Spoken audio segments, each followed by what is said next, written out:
11월 되어지면은요, 누구나 불안해 하시는 분들이 있습니다. 누구 한 사람의 특정해서 이야기하는 것이 아니라요, 웃자고 하는 이야기인데 웃을지 그냥 집에 가서 웃을지는 모르겠습니다. 고3 수험생이요, 시험 일이 다가오니까 불안해 하더라는 겁니다. 그래도 이제 공부 좀 하다 보니까 시간이 또 이게 부족함을 느끼면서 초조해집니다. 하나님께 기도했다고 합니다. 하나님, 제가 시험 준비를 열심히 했는데 한 달 정도만 어떻게 안 되겠습니까? 한 달이 좀 뭐하면 보름 정도 더 시간 주시면은요, 이 학생의 간절한 이 기도가요, 하나님을 감동시켰는지 응답이 왔더라는 겁니다. 사랑하는 아들아, 너의 간절한 기도에 응답하노라. 좀 더 여유 있게 시간을 주마. 내게 1년을 더 주마. 이렇더라는 겁니다. 제가 먼저 웃어서 죄송한데 웃네요. 성공했습니다. 이 학생 재수했다고 합니다. 그러나 우리가 신앙생활 하면서 착각하지 마십시다. 행복이라는 것은요, 환경 문제도 시간 문제도 아닙니다. 진정한 행복자는 언제 어디서든지 아쉬움, 후회함이 없이 행복을 선언하는 겁니다. 신명기 33장 29절 말씀입니다. 이스라엘이여, 너는 행복한 사람이로다. 여호와의 구원을 너같이 얻은 백성이 누구냐? 조지 워싱턴 카버라는 분이 이런 이야기를 합니다. 성공한 사람이 행복한 것이 아니라 행복한 사람이 성공하더라. 하나님의 사역도 마찬가지인가 봅니다. 행복한 사람, 이 행복한 사람이 교회에 일할 때요, 행복해지고요, 그 행복이 전해지니 사람이 함께 어울려지는 겁니다. 누가 행복한 전도자가 됩니까? 예수 믿는 그 행복을 아는 사람이 바로 행복한 전도자입니다. 하나님은 하나님의 자녀들이 행복해지기를 원하십니다. 그러기에 형통한 길 걷게 하지요. 그러면서도요, 고난의 길을 걷는 자에게도 말씀합니다. 행복하라. 인생에 짐 내려놓고 하나님께 예배하는 시간뿐 아니라 사명에 짐 짊어지고 가파른 언덕 오르면서도 행복할 수 있다. 우리 하나님 말씀합니다. 그래서 하나님의 자녀들은 높은 자리에서도 행복하고요, 낮은 자리에서도 행복할 수 있습니다. 가져도 행복하고 더더욱 다 잃고 나서도 행복할 수 있습니다. 건강할 때 행복한 것 당연합니다. 그러나 병들어도 행복하다라고 이야기하는 입술이 있습니다. 이런 행복한 자의 비밀을 소유한 하나님의 백성들이 지금 어디에 있습니까? 오늘 본문은요, 사도 바울의 자기 행복 선언이 됩니다. 바울은 참 행복했던 전도자였습니다. 바울의 이 행복 선언이 특급 호텔에서 진수성찬 차려놓고 한 말이 아니기에 오늘 그 귀중함이 있습니다. 바울은 쇠사슬에 매인 죄인의 몸으로 그 행복을 선언하고 있습니다. 평소 나 행복하다고 말하고 살던 사람도요, 손에 쇠고랑 찹니다. 제수복 입고 있습니다. 그러면서 행복하다고 말을 하면 주변 사람들 뭐라고 할까요? 정상, 비정상, 오락가락 할 거죠. 당사자가 당연히 내 꼴이 이래서야 설사 내가 행복을 선언한들 누가 내 말을 믿어주겠는가? 지금 내가 서 있는 곳이 특급 호텔의 파티장입니까? 아니면 협소한 교도소의 철장 아닙니까? 지금 바울은 포박된 몸으로 재판하는 왕 앞에 서서 당신도 나와 같이 되기를 하나님께 원하나이다 라고 말하고 있습니다. 아주 역설적입니다. 지금 당신도 나처럼 행복할 수 있기를 원하요. 얼마나 놀라운 말입니까? 주변 사람들은 무슨 생각을 할까요? 재판장에 서 있는 바울을 상상해 봅니다. 2해 동안 감옥에 갇혀 얼굴은 창백해 있을 테고요. 그동안 부실한 음식으로 얼굴은 영양실조가 안연했을 테이고요. 자유로이 움직일 수 없으니 몸 상태도 좋으니 만무합니다. 의복은 남유하고요. 형색은요 초라하기 짝이 없습니다. 평범한 사람들의 눈으로 보면 그냥 불쌍하게만 보일 뿐입니다. 이런 상황 속에서 바울, 나는 천지를 지으신 하나님께 복받은 행복자다. 나는 복음을 받았고 나는 복음을 전하며 산다. 이것이 금생과 내생의 영광스러운 일이다. 이렇게 말합니다. 자신의 행복, 영광을 자신 있게 선언합니다. 이것이 우리가 찾고 있는 거룩한 성도의 모습입니다. 도무지 행복할 수 없는 상황입니다. 그런데 입술로 나는 행복한 전도자입니다. 행복 선포합니다. 무엇이 그토록 행복했을까라는 겁니다. 구원받은 한 가지 사실 때문입니다. 나와 같이 되기를, 이 말은요 도대체 무슨 뜻입니까? 나 바울처럼 예수 믿고 구원받은 사람이 되라라는 말입니다. 예수님 만나기 전 바울은요 흑암의 권세 아래 있었습니다. 예수 믿는 사람 잡아 죽이는 일이 본인의 사명, 천직인 줄 알고 살았습니다. 해당마다 찾아다니며 박해의 칼을 휘둘렀고요. 그것도 모자라서요 외국에 살고 있는 그리스도인들을 잡아내서 죽이기 위해서 다메섹 언덕을 넘어가고 있었습니다. 거기서 사건이 발생됩니다. 살아계신 하나님 만납니다. 부활하신 예수님 만난 겁니다. 사울아, 사울아, 네가 어찌하여 나를 박해하느냐? 주여, 누구니까? 나는 네가 박해하는, 핍박하는 예수라. 바로 이 장소에서 사도 바울의 인생사에서 코페니쿠스적인 대전환이 일어난 겁니다. 아, 내가 하나님 박해했구나. 저들이 진정 내 형제 자매인 줄을 모르고 누명 씌워서 감옥에 가두고 채찍질하며 죽였구나. 나는 어둠의 권세에 사로잡혀 지금껏 내가 한 짓이 무엇인지 알지 못한 죄인이었구나. 그렇게 성령 안에서 깨닫게 됩니다. 눈이 가려졌으니 보지 못하고요. 땅을 치고 통곡하고 회개하는 그 자리에 본인이 만난 분이 부활의 주님이었다는 것을 깨닫게 되어지는 그 모든 사건은요 성령 받음으로써 이루어지는 사건이 되어집니다. 새 사람이 됩니다.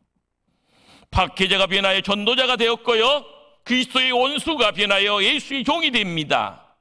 박해했던 자가 예수님 때문에 옥에 갇히는 것을 기쁨으로 알게 됩니다. 고난은 그의 행복이었고 영광이 되었습니다. 그래서 바울은 행복할 수밖에 없었습니다. 이런 상황이기에 그런 담대히 외칠 수가 있었습니다. 왕이여, 당신도 나처럼 예수 믿고 변화받아 새 사람 되십시오. 로마의 총독이여, 당신도 예수를 구주로 믿고 새 사람이 되시오. 당신도 행복자가 될 수 있어.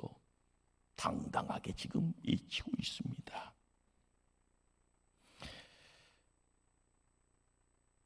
중세 때 크리스토스미라라는 교부가 있습니다. 별명이요 뭔가 하면은요 황금입입니다. 말을 잘했다라는 그런 어떤 의미도 있습니다. 그러다 보니까 설교를 잘하는 분으로 이야기가 되시는 분이 이 크리스토스미라는 교부입니다. 어느 날 로마 황제가요 부릅니다.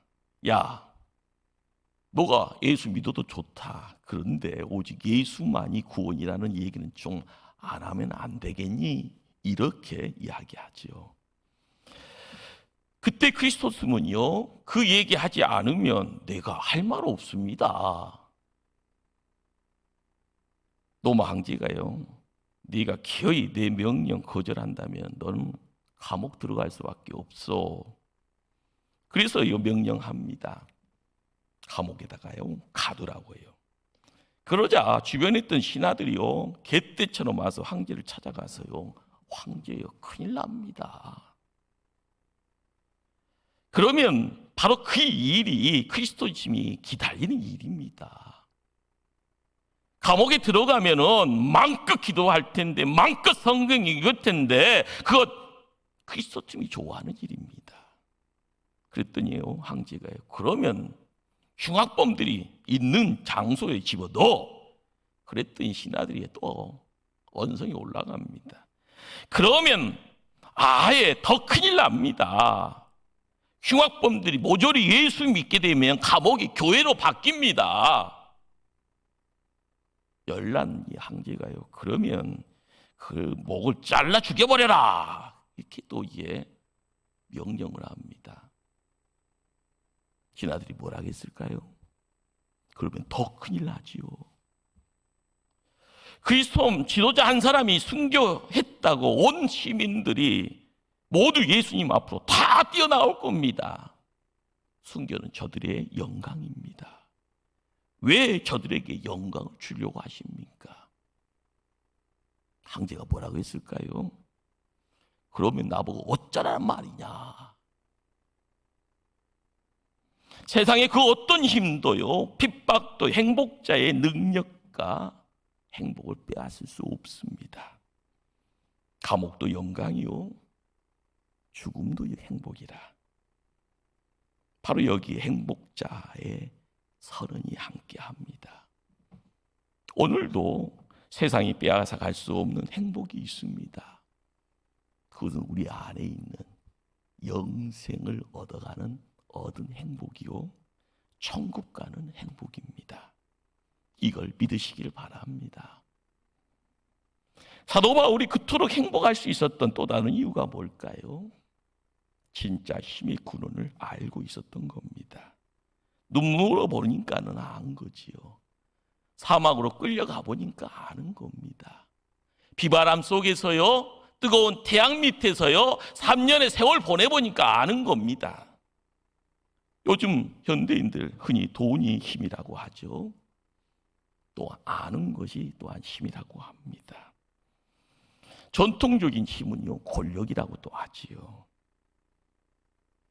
그래서 나처럼 되라는 말은요, 자기보다 힘이 없는 사람, 지위가 낮은 사람에게나 하는 말이 됩니다. 지금 한 나라의 왕 앞에서 예수의 몸으로 서 있는 사도 바울입니다. 이 상황에서 누가 누구를 보고 자기를 닮으라 할 수 있습니까? 그러나 바울에게서는 이 통념을 깨뜨리는 무서운 힘이 있었습니다. 아그리파 왕이요, 당신도 나처럼 되십시오. 이 광경을 한번 상상해 보십시다. 무엇이 눈에 보이십니까? 권력의 대명사에는 왕을 침묵케 하는 저 의젓함이 무엇이냐라는 겁니다. 세상의 그 어떤 힘 앞에서도 그 우아함과 고상함과 당당함을 잃지 않는 저 대장부의 기세가 보이십니까? 그는 어디서나 누구 앞에서나 어떤 상황에서도요 그리스도의 향기를 진하게 품어내고 있습니다. 유대인들은 바울을 향하여서요 천하를 어지럽게 하던 사람이라 했습니다. 사도 바울의 위대한 가마력에 대한 반론이 됩니다. 요즘 이야기하면 변호사죠. 변사 더들로는요 바울을 송사하면서요 무슨 말을 하는가 봤더니, 우리가 보니 이 사람은 전염병 같은 자라 천하에 흩어진 유대인들 다 소유하게 하는 자요, 나사렛 이단의 우두머리다라고 악평합니다. 당시 세상을 휩쓸었던 죽음을 전하는 전염병보다 더 무서운 위력 가졌다고 고백합니다. 이렇듯 반대자들은요, 세상을 어지럽히고 소욕케 하는 전염병처럼 바울을 두려워합니다. 그러나 생명의 복음을 받아들이는 사람들은 생명의 그 한의와 감격을 누리고 살아갑니다. 이렇듯 바울이라는 존재는 멸망자들에게는 전염병같이 무서운 존재, 반면에 구원 얻은 자녀들에게는요, 생명에 이르는 향기가 되었던 겁니다. 바울의 힘은요, 곧 살아계신 예수 그리스도의 힘입니다. 바울의 권세는요, 곧 하늘의 권세입니다. 영접하는 자, 곧 그 이름을 믿는 자들에게는 하나님의 자녀가 되는 권세를 주셨느니라. 예수님이 이 땅에 오셨어요. 생명되어지는 그 자리에 그 생명은요, 죽음을 이기는 생명이요, 그 생명은 세상을 바꾸는 생명입니다. 그것이 권세라는 겁니다. 그 권세, 그 권능, 바로 성령의 권능입니다. 행복한 전도자 바울이 이야기합니다. 왕이여 썩을 땅의 권세가 아닌 또 다른 권세 있는 것을 아십시오. 멸망한 세상의 힘이 아니라 우리 주 예수 그리스도의 구원하는 힘을 알기를 원하오. 바울이 알았던 진정한 힘, 진정한 권세, 진정한 부를 우리도 가졌기에 우리도 행복한 자격을 갖고 있습니다. 우리는 패하지 않습니다. 망하지 않을 겁니다. 우리에게는 참된 힘, 영원히 승리하는 힘이 있습니다. 깨닫기를 바랍니다. 우리 이 시대를 살아가는 진정한 행복자이기를 열망하시기를 바랍니다. 사도 바울이 행복을 선언할 수 있었던 또 다른 이유가 있습니다. 바울은요, 그 어떤 환경에도 매지 않는 자유인이었습니다. 지금 바울 앞에 버티고 앉아있는 왕, 세상의 영화, 권세, 명예의 상징입니다. 그러나 바울 조금도 부러워하지 않습니다. 부러워하기는커녕 이 왕도 자기와 같이 되기를 하나님께 기도한다고 말합니다. 지금 왕의 자리에 있지만 왕관 벗고 죽으면 흙으로 돌아가는 인생입니다. 겉은 화려하지만 속은 비어 있고요, 나중에는 남녀하기 짝이 없는 속빈 강정입니다. 죄악과 탐욕의 노예로 살았습니다. 몸은 자유할지언정 영혼은 죄의 사슬에 매어 있는 가련한 노예입니다. 이것이 예수 없는 인생들의 허상이요, 허무 그 자체입니다. 바울은 아그립 왕을 향하여서요, 당신도 다 이렇게 결박된 것 외에는 나와 같이 되기를 하나님께 원하나이다. 기도하는 마음으로 입술을 열어서 말합니다. 무슨 말입니까? 왕관 쓴 노예가 되기보다는 무관의 자유인이 되어지고 죄악의 포로에서 벗어나 그 못에도 매이지 않는 영혼의 자유자가 되라는 그런 말이 되죠. 바울의 몸은 손발은 묶여 있지만 그 영혼 한없이 자유를 만끽하고 있다. 그렇게 고백한 것입니다. 질병도, 가난도, 핍박도, 죽음도, 감옥도, 채찍도, 쇠사슬도 바울을 얽매일 수 없습니다. 환경이 나의 행복 앗아갈 수 없다. 예수 안에서 나는 무한한 행복자로다. 이것이 사도 바울의 선언입니다.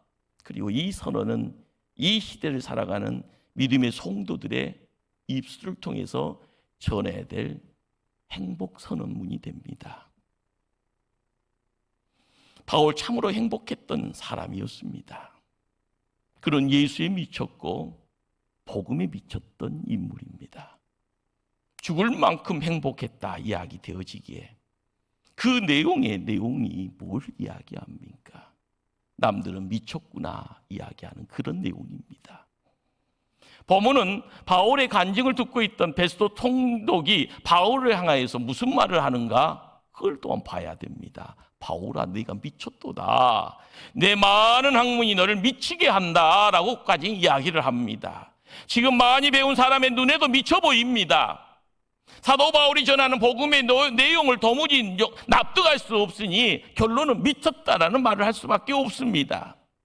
죽은 자의 부활, 하나님의 심판, 영원한 천국, 이런 어떤 이야기 자체가 황당무계한 얘기로 들려줄 수밖에 없습니다. 세상은요, 믿음이 없이 보면 아주 간단합니다. 태어났고 먹고 자고 싸고 그러다가 죽으면 그만입니다. 그러나 인간에게는 보이는 육의 세상과 더불어 눈에 보이지 않는 영적 세상이 있습니다. 영의 눈으로 바라보면 영혼이 보이고 믿음이 보이고 영적 세상이 보이고 그리고 천국이 보입니다. 사람은 어차피 뭔가에 미쳐야 살 수 있다고 하죠. 어디인가 빠져들게끔 되어 있습니다. 흔히들 20대는 사랑에 미친다, 30대는 야망에 미치고, 40대는 일에 미치고, 50대는 소유에 미치고, 60대는 명예와 고독에 미치고, 70대는 은퇴와 죽음에 미친다, 이런 말을 합니다. 한번 묻습니다. 성도님들은 무엇에 미쳐 살아가고 있습니까? 우리 주님께서 필요로 하는 사람, 오늘날 교회와 이 시대가 진정 필요로 하는 사람은 예수 그리스도 그분에게 똑바로 미칠 수 있는 사람들입니다. 주님의 사랑에 미칠 줄 아는 사람이 필요합니다. 저들의 뜨거운 정열, 불타는 사랑이 필요합니다. 눈물과 감격과 열정이 요청되고 있습니다. 울지도 모르고요, 웃을 줄은 더더욱 모르고요, 감격도 열정도 없는 고드름 같은 믿음 가지고는 어떠한 역사, 변화도 기적도 가져올 수 없습니다. 예수 사랑, 복음 사명에 미칠 수 있는 사람, 그런 사람들이 기적을, 역사를 일으킵니다. 바로 그가 이 시대에 필요한 행복자인 겁니다. 오늘 우리 시대는 무감각의 질병으로 역사가 시들어가고 교회가 죽어가고 있습니다. 죄에 대해서 무감각합니다. 성령의 역사에 대해서도 침묵하려고 합니다. 신앙의 열정도 간격도 잃어버렸고요, 살았다라는 이름은 가졌으나 실상은 죽은 자들 때문에 오늘 이 시대가 병들어가고 있습니다. 이것이 팩트입니다. 예수 청당을 외쳤던 평양의 최곤능 목사가 내 조국 스코틀랜드를 구원할 수 없다면 차라리 내게 죽음을 달라고 외쳤던 존 락스가 이 시대에, 이 교회에 되살아나야 합니다. 내 민족을 내게 주소서 외쳤던 예수대의 그 열정이 오늘 이 교회의 사명자의 무릎으로 되살아나야 합니다. 사명에 미쳐야 참 행복의 자리에 초대받습니다. 비전에 묶여 있어야만이 미쳤다는 소리 들을 수 있고요, 그리고 행복의 내용이 하늘로부터 허락되어집니다. 여러분 택해야죠. 다른 것 아닌 예수께 미쳤다라는 것. 예수 미쳤던 이 사람들이 나보고, 예수 믿었던 이 사람들이 나보고 미쳤다는 그 얘기 한번 들어보고 믿음 생활해야 되지 않겠습니까? 교회 다님으로서 행복하게 신앙생활하는 성도님 보면은요, 저도 그냥 미소 지며 그냥 행복해집니다. 전도하며 행복해 하는 사람들 만나면은요, 저도 덩달아서 어깨춤이 치워지고 행복해집니다. 믿음의 성도들 한 사람 한 사람이 헌신하고 수고하고 힘들어하면서도 어려운 자리에 있는 누군가를 향하여 한 걸음 나아가서요, 손을 내밀고 손을 잡아서 이렇게 세우는 그런 모습들 볼 때마다 우리는 함께 행복해질 수 있는 겁니다. 얼마나 근사한 행복이 됩니까? 그렇습니다. 우리는 예수 한 분, 복음 하나로 영원히 행복한 사람입니다.